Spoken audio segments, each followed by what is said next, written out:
Yeah. Analytics off the chain, all the channels not the same. Jake and Kyle, you know the name. Headliner Nation, we running the game.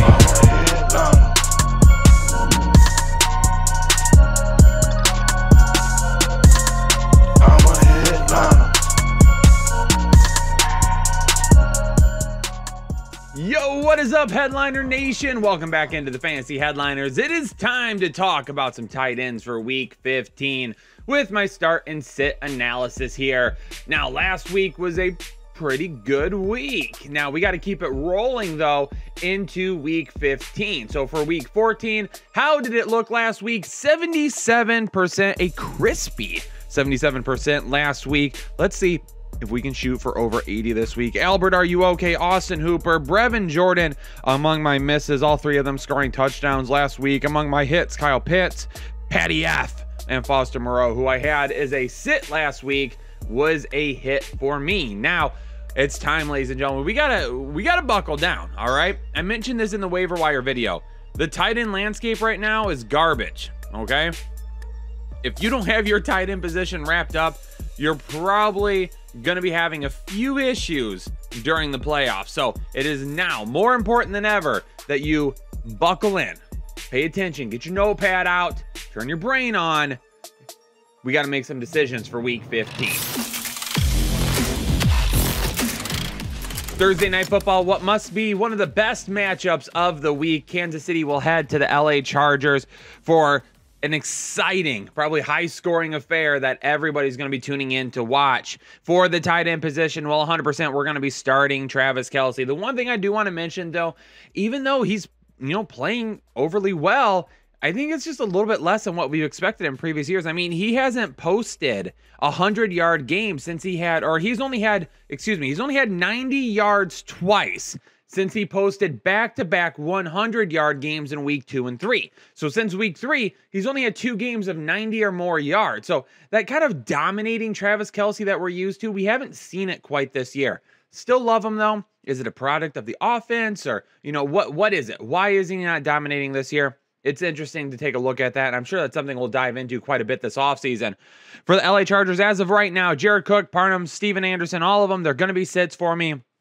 Again, last week, kind of flowed over to Jared Cook, right? I said, if for some reason Allen can't go, Jared Cook becomes a start for me. He ended up being a hit. He would have been a hit because he did have a touchdown. He did score a touchdown last week, and he did have 5 targets. But for me, if Allen were to miss again, just with how good Palmer and Guyton were last week, I just think we'll see more than them than what we will see Cook.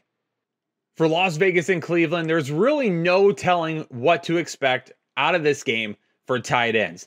Darren Waller right now, he's currently up in the air. He's listed as iffy right now. Okay, maybe listed is not the correct word to use, but what I saw earlier today, he's iffy to play this Saturday. So I don't know if I expect Darren Waller this week. Foster Moreau, he's going to be a sit for me 100%. He hasn't done anything each of the last couple of weeks. I don't really anticipating him doing much against Cleveland either, but you never know. If anybody else ends up popping up, being out or anything like that, we might have to pivot. Make sure you check the rankings out for that. Pretty sure he's going to make it into my top 20, but not somebody I'm trusting this week. For the Cleveland Browns, who knows at this point? They just had to place like 7 players on the COVID list this morning, one of them being tight end Austin Hooper. So tight end Austin Hooper goes on the COVID list. David Njoku still on the COVID list from last week. Oh my gosh, what is going to happen with these tight ends? For Harrison Bryant at this point, he's still got an ankle injury. He might not be ready to go. I don't even know who's going to play tight end for... Oh, hold on a second. Yeah, this is Kyle. Hey, Coach Stefanski. You need the tight end whisperer? Oh yeah, baby. Let's do it. New England at Indianapolis, and for the New England Patriots, Hunter Henry will be a start for me again this week. Indianapolis allows the 3rd most fantasy points per game to opposing tight ends, and Hunter Henry just welcomed a child into the world. So, come on. New daddy, big game. That's how it works around here. For Indianapolis, Jack Mother and Doyle, Mo Alley-Cox. New England allows the fewest fantasy points per game, just barely over 7 points per game to opposing tight ends. Cannot trust these guys in this matchup.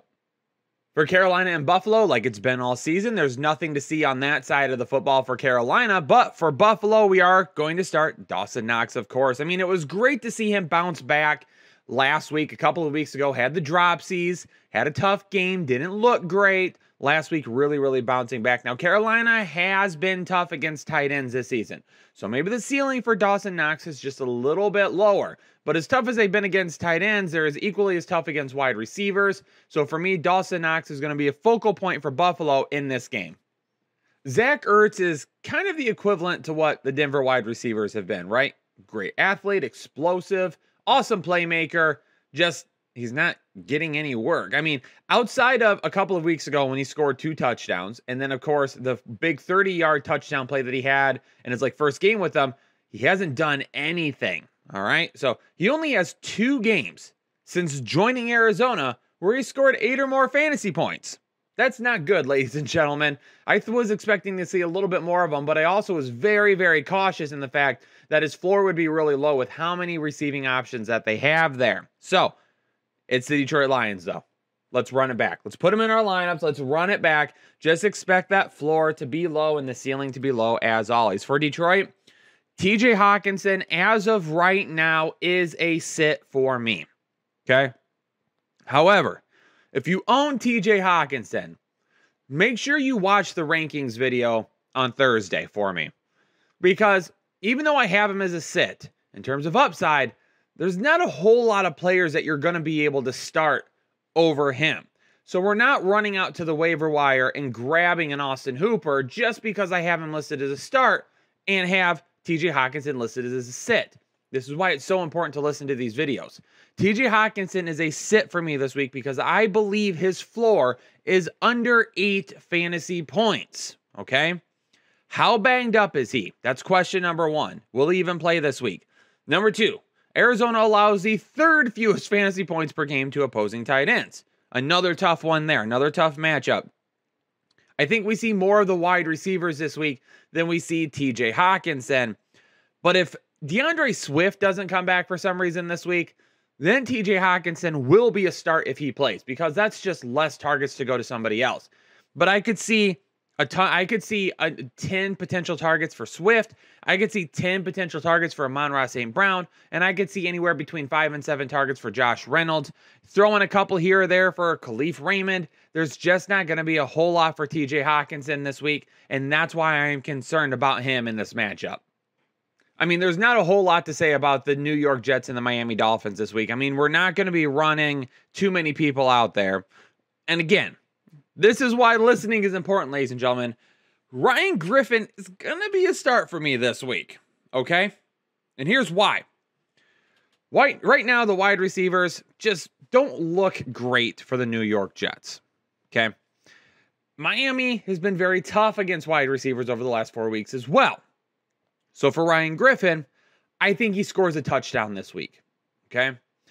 And if you score a touchdown as a tight end, 8 fantasy points is darn near a lock.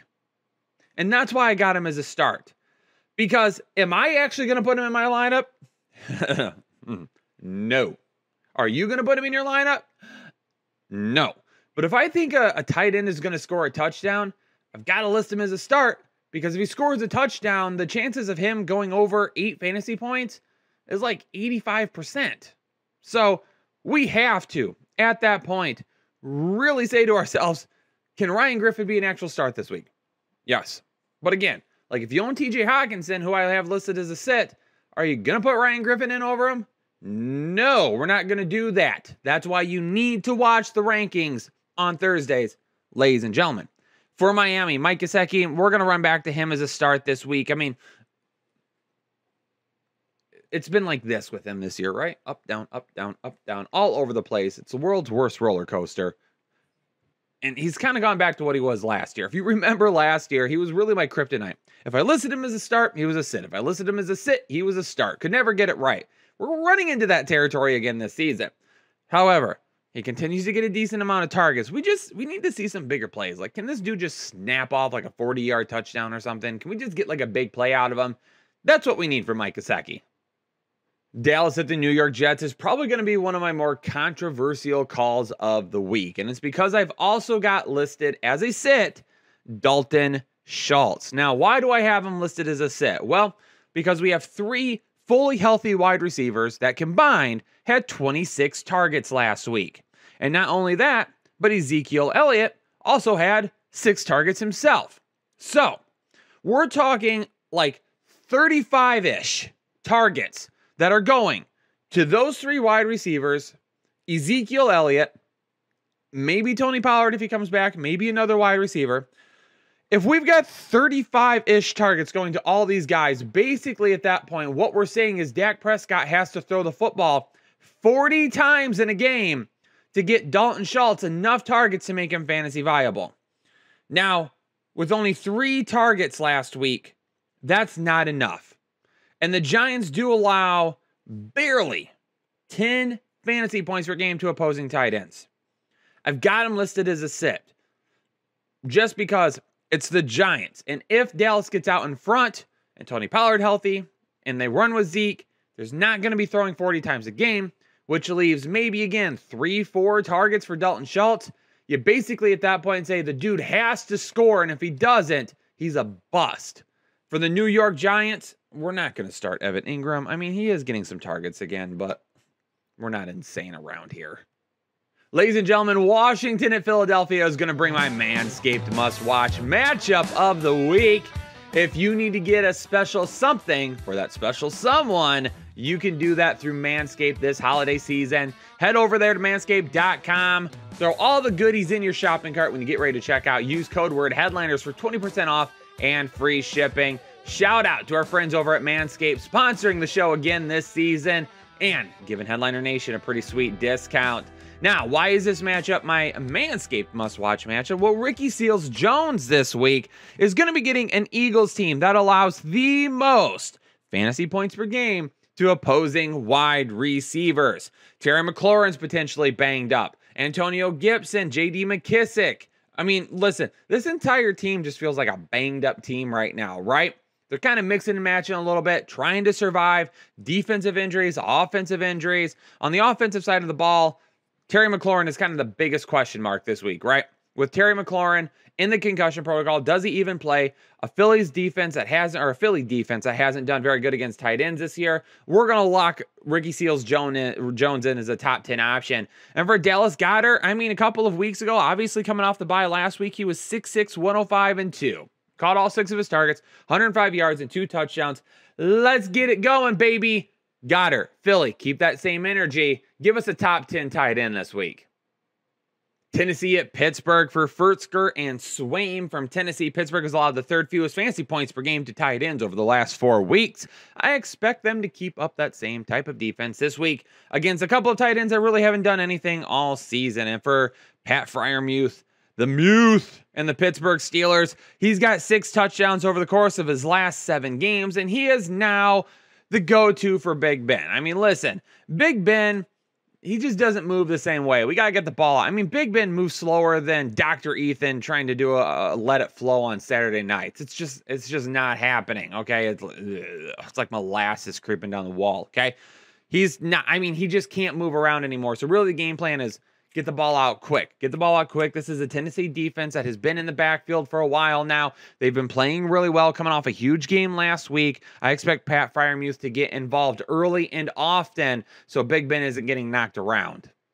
Houston and Jacksonville, Brevin Jordan, man, I love this kid, and hopefully he becomes one of the bigger, better tight end options for us in the NFL over the course of the next couple of years. But it's just still too boomer bust for me, even against Jacksonville this week, so he's going to be a sit. And then for James O'Shaughnessy, I mean, I said it. I already said it in the wide receiver video. If you're thinking of starting any of these guys, you're not even in the playoffs, so it doesn't matter anyway. Cincinnati at Denver. CJ Uzomah had a little bit of a better game last week, but it's still not enough for me to consider him a start. So him and Sample will be sits for me again this week, especially with the wide receivers just absolutely balling out right now, including Higgins. And for Noah Fant and Albert, are you okay? I mean, they're splitting everything. I mean, last week, Noah Fant ended up leading the team in receiving yards, but it wasn't even enough to get 8 fantasy points. Albert, are you okay? He scored a touchdown. That was basically it for him last week. but they're splitting snaps. They're splitting routes run. They're splitting targets. There's just not enough value to start either of these guys right now. Atlanta at San Francisco. If you own them, you hate them. If you don't own them, you're glad you don't have to worry about it every single week. Kyle Pitts, I know you hate him right now. I know it, but his targets are still there. We can't sit him. We can't sit Kyle Pitts. He's getting way too many targets. He's top 5 in tight end targets this season. If you're a member of the channel, I did a members only video a couple of weeks ago showing you just how close Kyle Pitts was to being a top 3 tight end this season. I mean, it's absolutely insane. The dude just hasn't scored any touchdowns. If he was scoring touchdowns, nobody would be complaining. But the targets are there. We just need some more scores. And the problem is they're just not getting into the red zone enough to make it happen. But we can't sit Kyle Pitts because if you own Kyle Pitts, you likely don't own anybody better anyway. For the San Francisco 49ers, I mean, what do you even say? George Kittle just absolutely balling out right now. That's the energy that we need, baby, for our playoff teams right now. For Seattle and the LA Rams, I'm expecting the tight ends to really be a non-factor here this week. I mean, Gerald Everett with the touchdown last week, he still didn't even hit 8 fantasy points. So that just, and again, earlier I said, if you score a touchdown, you're probably going to be a start. That just shows like how bad Gerald Everett has been at times this season. He scored last week and he still didn't get 8 fantasy points. So we're not going to be going with him against the LA Rams. Tyler Higbee at this point, I've got him listed as a sit. I'm probably not going to start him anyway because of the way Kupp, Jefferson, and OBJ have been playing, the way they've been utilizing the run game. If they get up on Seattle early, probably going to see a lot of Sony Michel, Darrell Henderson if he gets back this week, and also Tyler Higbee. He was a late addition to the COVID list. Now, from what I heard, he tested positive, but then he had a back-to-back negative test. But he couldn't play because the negative tests were not within 24 hours of each other. So there is a possibility that it was a false positive. If it is, he plays this week. If it wasn't, I don't even know if he gets on the field this week. One of those things that we'll just have to monitor. Green Bay at Baltimore. And for the Green Bay Packers, I mean, Mercedes Lewis. Again, you don't even need to worry about it. But Mark Andrews, of course you're going to be starting Mark Andrews. He's 100% a play for you every single week. I mean, listen, the dude is just absolutely feasting this season. You know, part of it, Lamar Jackson hasn't been great the last couple of weeks, but statistically speaking, one of his better seasons as a passer. And I think that's really attributed to him and that connection that he has with Mark Andrews. So Mark Andrews, we're going to continue to run him out there every single week. Nollins at Tampa Bay. And again, one option in this matchup and one great option in this matchup. Nick Vannett. No, we're not going to start Nick Vannett. There's not really anything to say. Already said it. If you're not named Alvin Kamara, we're not starting your butt in this matchup. For Tampa Bay, though, Rob Gronkowski. New Orleans has been very, very good against tight ends this season. But listen, Rob Gronkowski has just been too darn good. He's on a different level right now. He's a top 5 play every single week. It doesn't matter the matchup. As long as he's healthy, he's balling. Minnesota at Chicago is going to round out the week on Monday Night Football. For Minnesota, Tyler Conklin, all right? Only 2 targets last week. Very disappointing matchup. However, some of that can be contributed to the fact that Dalvin Cook absolutely popped off, and Minnesota, for the most part, controlled the game. So, was there a reason to really be throwing it consistently? No, and I think that led to Tyler Conklin not having that great of a week. However, I'm expecting a bounce back this week. Going up against the Chicago Bears, I'm not expecting Dalvin Cook to just run for 200 yards again. So, with Tyler Conklin, we're going to go back to him. I think we're seeing anywhere between 5 and 7 targets this week. If he gets those 5 and 7 targets and can score, he's probably going to be right around those 8 fantasy points. For Cole Kmet, I mean, here's the issue. We're seeing way too much Jimmy Graham right now. Like, I feel like this is what I want to do. Jimmy Graham feels like he's been in the league forever. Is he really that old? No. In football years, yes, it feels like for how long he's been around. For me, it feels like that scene out of Step Brothers, right? I just want to yell at Jimmy Graham. Keep your liver-spotted hands off my mother. That's what I want to say when it comes to Cole Kmet. Like, get Jimmy Graham's old butt out of here. Let the young kid run a little bit. Let him and Justin Fields build that connection. I mean, was it a couple of weeks ago we threw 3 straight fades to Jimmy Graham in the end zone? Like, this is Matt Nagy. Matt Nagy, I think, is the only coach I hate more than Urban Meyer right now. All right, ladies and gentlemen, there you have it. My start and sit analysis for the tight end position here in Week 15. Make sure you hit that like button for me if you love the content. And then down below in the comments, let me know who is your top scoring tight end of the week. And if you're new here to the Fantasy Headliners, you got to hit that subscribe button. I'm going to get out of here, though. All of you stay safe and stay healthy. And I'll catch you on the next episode of the Fantasy Headliners.